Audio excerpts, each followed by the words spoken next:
Andrew, thank you very much. We want to go back to our top story, and that is the preliminary settlement of the NCAA with athletes who have head injuries, and we're going to turn to Matthew Mitten, who joins us again from Chicago. We're so sorry for that technical difficulty, but thanks for hanging in there with us, Matthew. I do appreciate it. No problem. Just a couple things I want to hit with you before we let you go. We did reach out to the NCAA and received the statement from their chief medical officer, Brian Hainlin. I want to just read this to you and get a little bit of reaction on the back end. It says, consensus about diagnosis, treatment, and management of concussions by the medical community will continue to evolve. This agreement's proactive measures will ensure student athletes have access to high-quality medical care by physicians with experience in the diagnosis, treatment, and management of concussions. That's a lot of words. I'm not sure exactly what it is saying, but let me just ask you this. How much pressure are colleges under to get athletes who've been injured, who have possible concussions, to get them back on the field?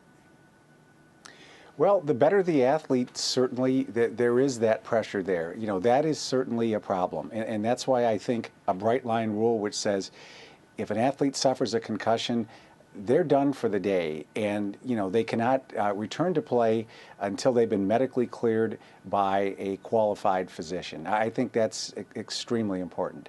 As I understand it, I'm not sure how long ago this was, but you were the committee chair on safety for the NCAA.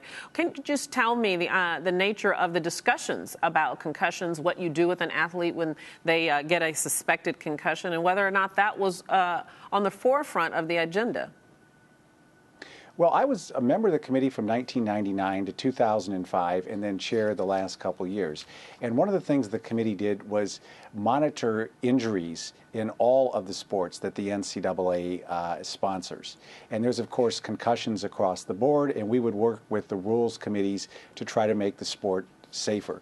But the policy that the NCAA had adopted was largely to rely upon consensus medical guidelines, and there really weren't any at that period of time regarding return to play after concussions. Even the medical experts couldn't agree.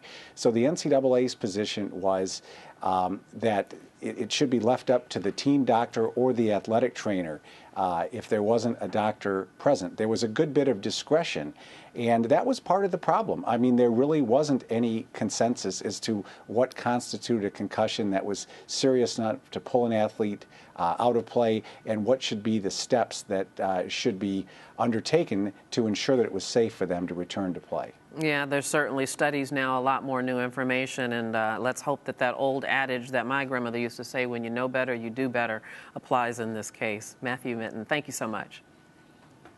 My pleasure.